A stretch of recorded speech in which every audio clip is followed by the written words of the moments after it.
श्याम, और जब से तू मिला है तब से ये जीवन तेरा हो गया है श्याम। तेरे बगैर कहाँ जिए, कैसे जिए, क्यों जिए, अब तो तू ही जाने कन्हैया। भगवान ये बात अपने सखाओं से कह रहे, लाला एक दिन हर कोई बिछुड़ता है, माँ बेटे बिछुड़ जाते हैं, पिता पुत्र बिछुड़ जाते हैं, भाई भाई बिछुड़ जाते हैं। आज तक मेरा तुम्हारा साथ था, अब मेरा तुम्हारा बिछुड़ना जरूरी है। इधर अक्रूर जी को पत्र का देकर के वृंदावन को भेज दिया। अक्रूर जी जैसे ही आए नंद बाबा को पत्र दिया, और पत्र पढ़ करके नंद बाबा बोले, भैया ये राजपाट आप सब ले लो, पर मेरे लालाओं को मत ले जाना। आज शाम को भगवान आए, अपने पिताजी के चरण छुए, अक्रूर जी के चरण छुए, अपनी जाकर के कक्ष में लेट गए।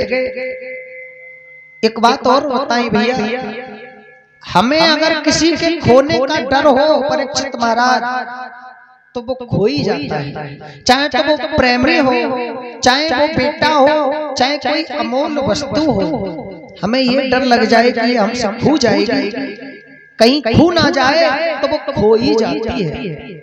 गोपियाओं को पता चल गई कि कोई अक्रूर जी नाम के आए हैं, वो कल सुबह होते ही कृष्ण को ले जाएंगे। तो गोपियां व्याकुल होकर रोने लगी। 3:30 बजे मैया के द्वार पर खड़ी है, कहती है, रे कृष्ण हमें तुम छोड़ कर जाओगे। मैया ने देखा, क्यों रो रही हो गोपियां, पागल हो गई हो क्या? सुबह ही सुबह रोने का कारण क्या है? गोपियां बोली, मैया तो को ना पते, तेरो लाला आज हमें छोड़ के चलो जाएगा। कौन ले जाएगा, कहां जाएगा?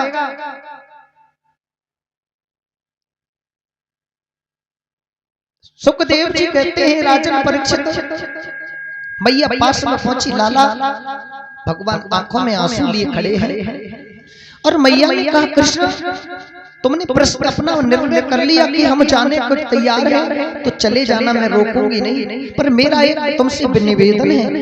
क्या बेटा? एक मटकी फोड़ने के बदले मैंने तुझे उखल से बांध दिया।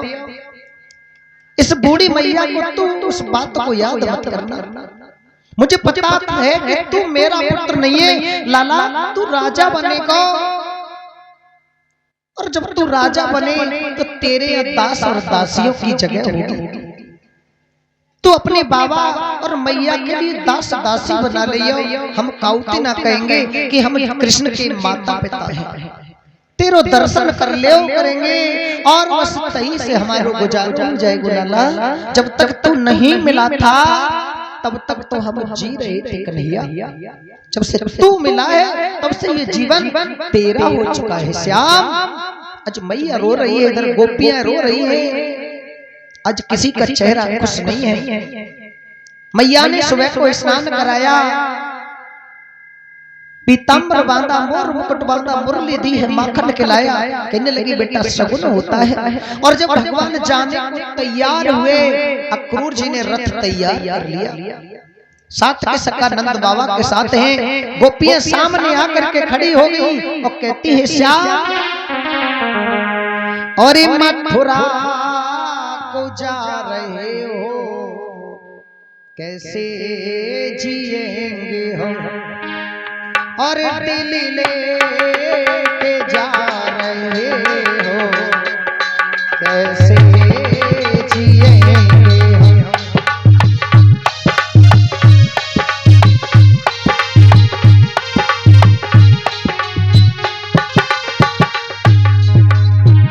दिल्ली लेके जा रहे हो, कैसे जिएंगे हम।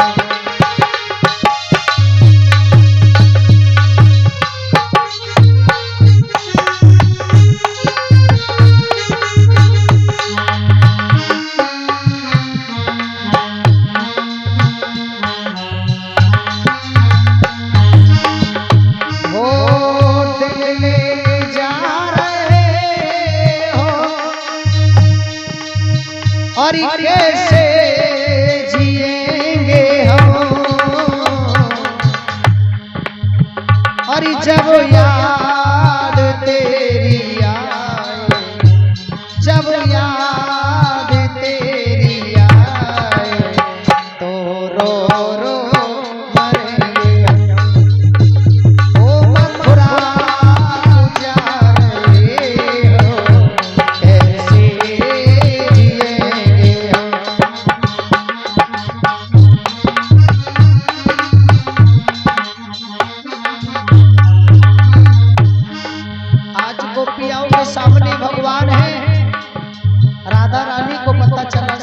पहुंच गई, हाथ जोड़ के बोली कन्हैया अरे तोता बनाया आपको और पिंजरा बनेंगे हम,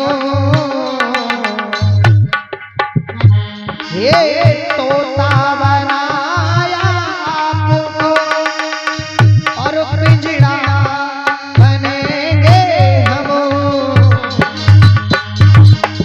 और पिंजरे में बंद करके, पिंजरे में बंद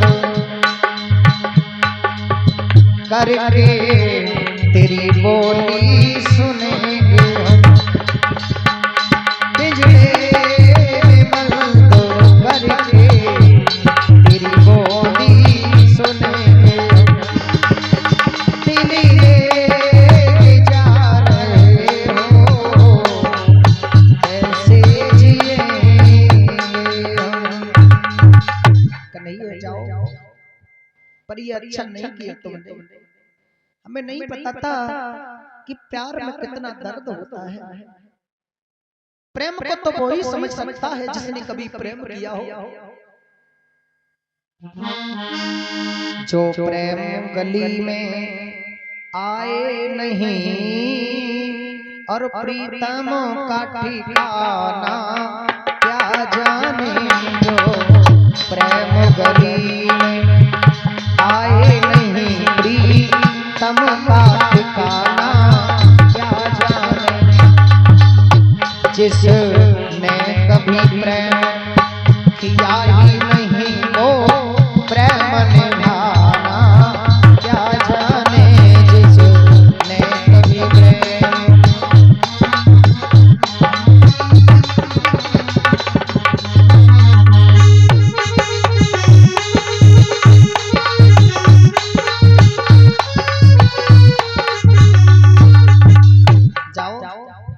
चले जाओ, पर याद रखना हम तुम्हारे बगैर जी नहीं पाएंगे। तुम बुला सकते हो, हम तुम्हें कभी बुला नहीं पाएंगे कन्हैया। आज राधा रो रही है तो भगवान कहते राधा रो ना, चुप जाओ। भगवान से राधा बोली श्याम ऐसे कैसे चुप जाऊं, और ज्यादा राधा को रुलाना अच्छा नहीं लगता, ज्यादा राधा को रुलाना अच्छा नहीं लगता, और निकलोगे बेवफा, निकलोगे बेवफा, और जाना नहीं हमने कहकर पीछे हट जाना अच्छा नहीं लगता, और ज्यादा प्रेमी को रुलाना अच्छा नहीं लगता। जाओ कृष्ण तुम चले जाओ, हम तुम्हारे बगैर नहीं रहेंगे। अक्रूर रथ पर बिठा करके भगवान को लेकर के चले हैं। आज सब गोपियां खड़े होकर देखती रही, जहां तक भगवान दिखाई दिए तहां तक देखती रही, ना दिखाई दिए तो एक गोपी पेड़ पर चढ़ के देखती है, रथ की ध्वजा दिखाई दी तब तक देखती रही। उसके बाद जमीन पर गिर पड़ी और कागाओं से कहती है कागा सब तन खाइयो मेरो चुने चुने खाइयो मांस, दुईने नाम तिखाइयो मोय श्याम दरस किया। कागाओ जाओ सब शरीर खा लेना पर मेरे नैन मत खाना, मेरे श्याम को दोष लग जाएगा। यमुना किनारे पहुंचे अक्रूर जी, स्नान करने यमुना में घुसे। अक्रूर जी को नहीं पता है कि कौन है ये, वो तो यही सोच रही है छोटे छोटे बालक है। भगवान कहते हैं काका जी हम छोटे हैं पर खोटे बहुत हैं। जल में डुबकी लगाई तो भगवान ने जमुना जी में दर्शन दे दिया। अक्रूर जी समझ गई ये साक्षात परमात्मा है, कंस तू कुछ नहीं बिगाड़ेगा, तेरे पाप का घड़ा भर चुका है। आज वे करके वृंदावन से मथुरा पहुंचे और जा करके मथुरा के बाग में रोक दिया। अक्रूर जी बोले लाला हमारी कुटी पास में ये वहां चले आइयो। भगवान बोले काका जी जब तक मेरा कार्य पूर्ण नहीं होगा तब तक मैं कहीं नहीं आऊंगा। वृंदावन वासी भी वहीं पहुंच गए। नंद बाबा छपड़ा लेकर के ग्वालों को लेकर वहीं पहुंचे। भगवान कहने लगे काका बाबा से कि बाबा हम मथुरा नगरी घूम के देख ले। बाबा बोले लाला उत्पात मत करियो, आराम से जाइयो। कंस ने डोरा पिटवा दिया और कृष्ण और बलराम का कोई स्वागत नहीं करेगा। सो भगवान गली में जा रहे थे। मथुरा की गोपियाओं ने छत्र अटारी से पुष्पों की वर्षा करी। संग के सखा बोले भैया तेरे लाला हमको का पता ही तेरे मामा के इतना स्वागत होएगा। अरे लाला जब वस्त्र फटे भैया इनको तू बदलवा दे तो ज्यादा बढ़िया ही।